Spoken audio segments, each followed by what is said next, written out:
Appreciate you guys for tuning in. Remember, subscribe is the vibe. Your boys on the road to 20K. Humbly. I'm your host, Gabbo Say Son. We back with another one. We got the sad reality of dating apps, man. In this day and age, especially when you consider the dominance of social media, bro, people just lost it. People lost the ability to create their own riz, and I think it's just the laziness behind hiding behind social media platforms. Like, why go out where now you can follow beautiful women all day? I think people have lost touch with building like that genuine connection that comes with having a conversation with someone. Everything is text messaging, emojis, and gifs. Nonetheless, with that being said, a lot of people have found the dating market to be more toxic than ever. It's hard to build connections. It's hard to essentially find love, right? So a lot of people are hiding behind these dating apps. Yes, Instagram, Facebook. Yes, IG is a dating app, bro. Like, you'd be surprised the amount of people that fall in love on Instagram. Like, it just is what it is. And, you know, you got your Tinders and your other social media platforms. More and more people are running to these apps because they just don't know where else to find this shit, bro. But we're gonna get into what has now become the sad reality of dating apps. An intense feeling of deep affection. That butterfly feeling in your stomach when your crush walks by. The third most important thing on Maslow's hierarchy of needs. We all aspire to be in love one day. I mean, love makes the world go around. Love brought you here, love brought me here, and it also brought every single human being on this earth here. That shows how important love truly is. And what is one way to find love in the beautiful year of 2024?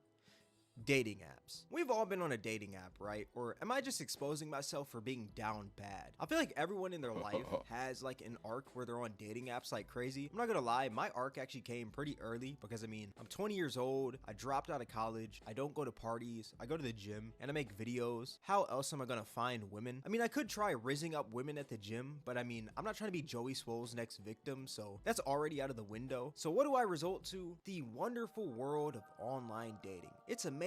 It's glorious. It's garbage. POF. Now, for those of you that have never been on a dating app before, I feel like I gotta explain to you guys the big three. You know how people always say there's a big three for anime? Well, it's the exact same thing for dating apps. And that big three is Tinder, Hinge, and Bumble. Tinder is the generic dating app with the whole swipe right and swipe left system. Right for like, left for dislike. If two people swipe right on each other, boom, it's a match. After you match, you can text that person back and forth, and yeah, that's pretty much it. It's pretty simple. But if I'm being honest, nobody is on Tinder looking for a relationship. Everyone is just on Tinder looking to smash. And no, I'm not talking about Hulk smash. I'm talking about Then you got Hinge, which is basically the dating app that gives the ugly dudes a shot. I say it gives the ugly dudes a shot because with Hinge, it has a completely different system compared to Tinder. Instead of just mindlessly swiping left and right, you have to like a picture or a prompt on somebody's profile, and with that, you can attach a little message to it. And if that person likes the message or likes how you look, then that person can choose to match up with you. So if you're not gifted with the looks of A$AP Rocky or Michael B. Jordan, then you still have a shot because you can kind of show off your personality. And then you got Bumble, which in my opinion is honestly the worst out of the three. It's basically the same thing as Tinder. It's got the whole swipe left and swipe right system, but here's the twist. You know how in society, usually the man makes the first move when he's pursuing a woman? Well, on Bumble, it's a complete opposite. The women are supposed to make the first move.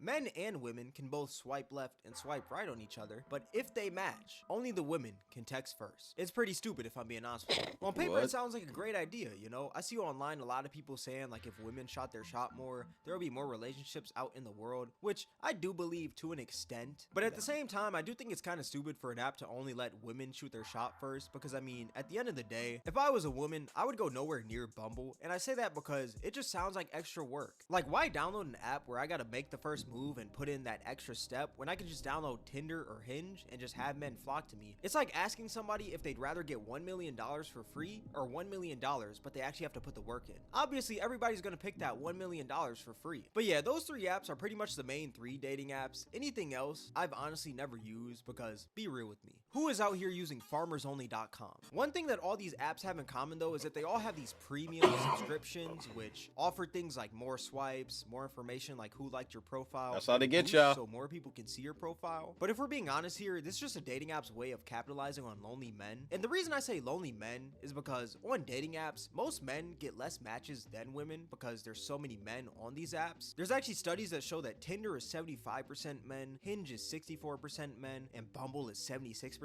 men. So what's one way to help with this overflow of men? Buying their premium subscription. And what's even crazier is the pricing on these plans.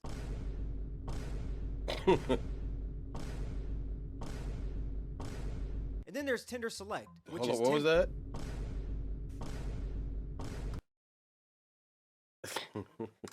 And then there's Tinder Select, which is Tinder for $500 per month. Now I gotta state this right here, Tinder Select isn't open to the public. You have to actually sign up for this. Only less than 1% of Tinder users actually have Tinder Select. So it's not really that important, it's pretty rare. But regardless, it is Tinder for $500 a month. Like, we're not gonna sit here and act like that's completely normal. For $500, I better have a shot with Tiana Trump, Margot Robbie, Ruby Rose, and any other baddie on this earth. $500 is literally the price of a PS5. The saddest part about Tinder Select, though, is that the people who actually buy this are most likely still going to get the same results that they did prior to having Tinder Select. But let's be real, some people honestly just deserve to learn the hard way. If you spend $500 on a dating app, I mean, you deserve to have that post-transaction clarity. Also, 1 year of Tinder Select would be $6,000, which is absolutely crazy to me. If you're spending $6,000 for a dating app, number one, seek help. Number two, find God. Number three, you're probably ugly, if I'm being real with you. But you want to know a crazier fact? 14% of Tinder's users are paying users, and that's out of 75 million people, and 14% of 75 million is 10.5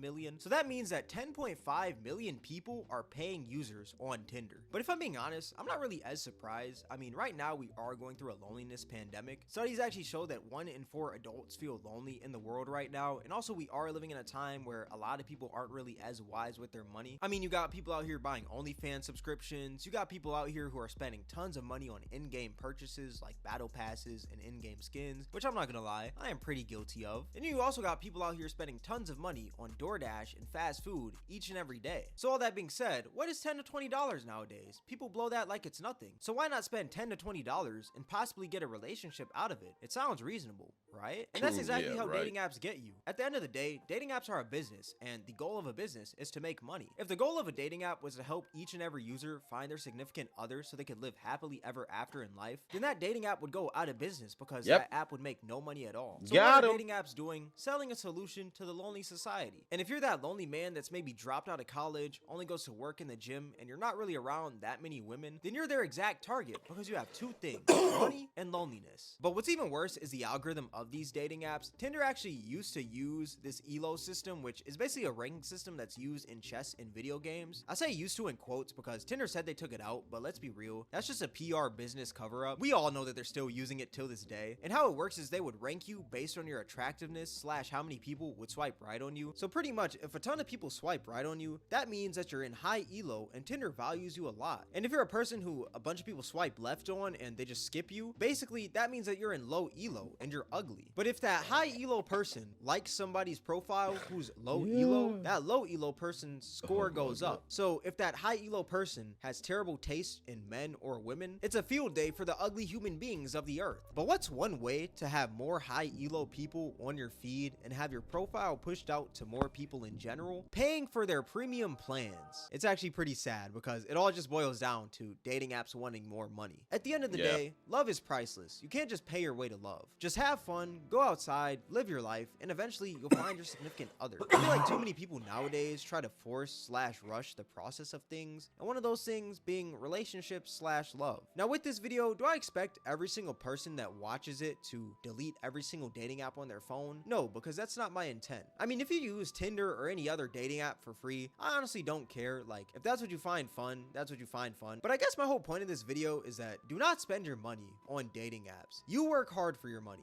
And if you're young, $20 is like 1 to 2 hours of work. And if you're old, that's like less than an hour of work. But regardless, do you really want your $20 to go to a slimy dating app? Let's be real here. But yeah, with all that being said, this is gonna wrap up the video. If you guys made this far, I appreciate you. If you guys enjoyed this video, then I highly recommend you guys check out They got us, man. It'll be right up here. These dating apps is making fortunes off of your loneliness. And if this shit was like he pointed out, bro, if this shit was really trying to help you find love, you think the business would still be in good standing? You know what I mean? Like we're destroyed. We're destroyed, bro. Like I can't even tell you anything about love when it comes to these dating apps, because you ain't gonna find love. You know, you might find yourselves a couple of, a little. Like I always say, every time I react to these videos, we're in some interesting times, man. This is the sad reality of dating apps. Oh yeah. Hit the like and subscribe button. I'm gonna holler at you guys in the next video. I'm out.